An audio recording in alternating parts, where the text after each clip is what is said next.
Hey guys, I'm Derek with Carolina Fitness Equipment. If you watched our video last week about building the ultimate home gym, you saw that we asked a bunch of our employees what they would put in their gym, and the most common denominator was a squat rack. So we're here in the Charlotte office to show you a couple different options that we have available for you.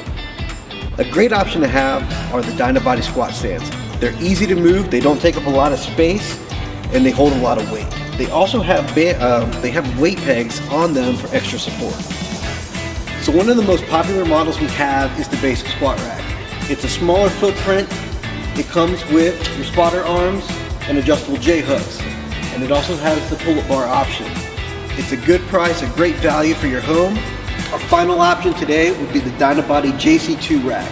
This thing is a monster. It is what I would consider a hybrid between a half rack and a squat rack. As you can see, it's 3x3 tubing. It comes with your spotter arms as well as beefy J cups. It's got a nameplate that is fully customizable with plate storage. It's just a 3x3 machine.